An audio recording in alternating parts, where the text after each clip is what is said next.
Welcome to Section 7 of Microbiology Fundamentals. In this section, we'll be discussing viral genetics. Let's get started. Here's a table listing genetic activities of viruses, and some of them can alter the genome, which you can see with these top three examples, and some do not alter the genome. Let's start by discussing recombination. This is the simplest form of genetic activity, and it's simply the crossing over of two viral genomes.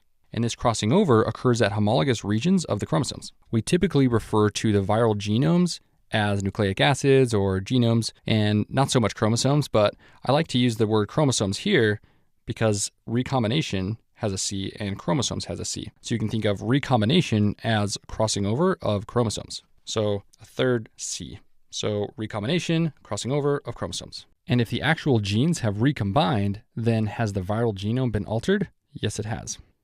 Now let's discuss reassortment, or genetic shift. This occurs when segmented viruses exchange genetic material. When segments reassort themselves, a new, more virulent virus can form.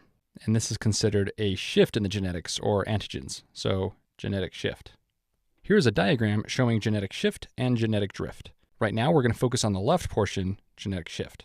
As you can see, virus A has 8 segments of purple-colored RNA strands, whereas virus B has 8 pink-colored RNA strands. In other words, the two genomes are drastically different from one another. Before we go any further, influenza is the most notable example of genetic shift. So as we move through this diagram, have influenza in the back of your mind. Now notice that in this example, we've stated that virus A has the capability of infecting humans, whereas virus B infects animals, such as birds or pigs. Occasionally, these two drastically different viruses can infect the same cell and exchange genetic information. This is known as reassortment. Notice that if this occurs, then a new virus is produced, which we've indicated as virus C. Because many of the elements from virus A were maintained, this novel virus still has the ability to infect humans. Genetic shift is a very dangerous process because the novel virus is so unique that it can evade the immune system and infect many people. This is why genetic shift is known to cause pandemics, which are widespread infections that may affect entire countries or even the entire world. Now returning to our table and looking at reassortment or genetic shift, has the genome been altered? The answer is yes. Those segmented viruses have totally reassorted, and that new novel strain can cause pandemics, especially due to flu viruses. Now let's talk about random mutation. We can also call this genetic drift. This is far less dangerous than genetic shift. Yes, it's an alteration to the genome, but it's a slow and gradual change. So it doesn't cause pandemics like you'd see with genetic shift. Coming back to this image, we can focus on the right now and see genetic drift. We see that random mutations occur over time, and we can see the result is this tiny little alteration here, represented by that yellow mark. And if you compare that small yellow change to genetic shift over here, you can see that the change with virus C over here is far bigger than this small change over here. Now let's talk about phenotypic mixing. With phenotypic mixing, the genome is not altered. In fact, phenotypic mixing can be described as an accidental and temporary relationship. And these notes are here for your reference, but it's actually best to describe this using a diagram. So here's our phenotypic mixing diagram. Virus A and virus B will infect the same host cell, and they both replicate inside the cell, and their progeny can have their genotypes and phenotypes mismatched, hence the term phenotypic mixing. So here's what this looks like. As you can see below, the progeny, we will call hybrid progeny, has the surface proteins of virus B. This would be called the phenotype, but it has the genome of virus A. This would be called the genotype. These new hybrid progeny can then go and infect a new cell, and that's because of these virus B surface proteins. And once that virus A genome enters that cell, it will replicate, and the progeny will look like the normal virus A. As you can see, it has the phenotype, or the surface proteins, of virus A again. So we can see that the relationship between virus A and B was temporary, and more or less accidental. An example of phenotypic mixing is an HIV capsid with its nucleic acids within a rhabdovirus envelope.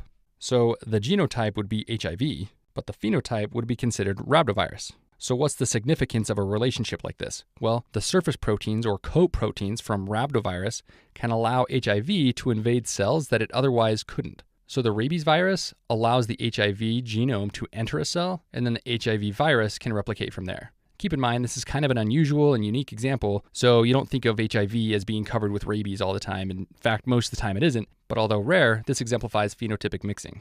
One important term to associate with phenotypic mixing is tropism. Tropism determines which cells or tissues the virus can infect. Going back to the image, those surface proteins from virus B allowed the virus A genome to enter host cells that it normally couldn't. In other words, the tropism of virus A expanded. Now let's talk about complementation. Complementation shares several features of phenotypic mixing. For example, with complementation, the genome of the virus is not altered. Basically, complementation can be thought of as a dependent relationship. What will happen is virus A and virus B will infect the same cell. Basically, virus A will provide products necessary for virus B to infect or replicate. In other words, virus B is now infectious because of virus A. However, it continually depends on virus A. The best example of complementation is hepatitis D. Hepatitis D depends on the hepatitis B surface antigen for adsorption. So therefore, hepatitis B complements hepatitis D. This image depicts complementation with hepatitis B and hepatitis D. This is discussed in great detail within the hepatitis D lecture in the viruses chapter. Briefly, notice that hepatitis B is infecting a liver hepatocyte, and it releases progeny with its hepatitis B surface antigen, which you can see here. Now you can see hepatitis D over here, and these antigens then allow hepatitis D to enter the hepatocyte. However, if hepatitis D came along and it wasn't coated with those surface antigens, it wouldn't be able to enter and infect the hepatocyte. Therefore, hepatitis D is dependent on hepatitis B. Now, complementation and phenotypic mixing are very similar. If you ever get confused on an exam, just think about one of the two viruses in the relationship, the one that receives the protein products, and then ask yourself this question: can that virus be infectious without the other virus? If the answer is yes, it can be infectious, then you know you're dealing with phenotypic mixing. If the answer is no, it cannot be infectious without the presence of that other virus, then you're dealing with complementation, because complementation is a dependent relationship. Now that we've covered the information in the table, let's do a question to apply what you've learned.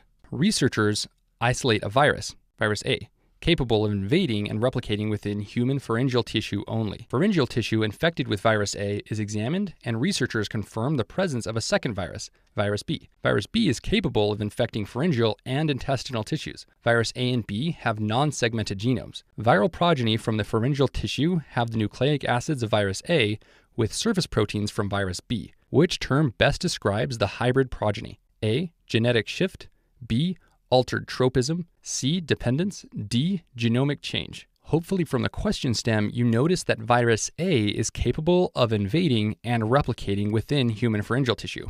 So we know that virus A is able to complete its life cycle in the absence of other viruses. You could call it an independent virus. We also know that virus B, in addition to being able to invade pharyngeal tissue, can invade intestinal tissues. This statement highlights the tropism, or the range of tissues that virus B can infect.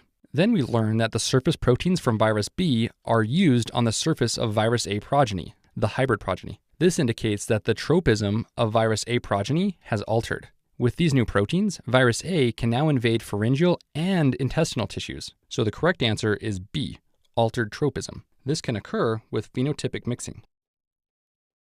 Recall our diagram for phenotypic mixing, and we can see that the virus A genome, or the hybrid progeny, is now coded by the virus B proteins. Therefore, it can infect new cells. Being able to infect new cells that it couldn't before refers to tropism. You could say that its tropism has expanded, or at least altered. But once the genome gets inside the cell, it will replicate and produce normal or original virus A. Now, choice A is wrong because genetic shift refers to reassortment, and reassortment only occurs with segmented viruses. For example, influenza. Choice C is wrong because dependence refers to complementation. And we know that virus A is capable of completing its life cycle without any other viruses, so it is not dependent.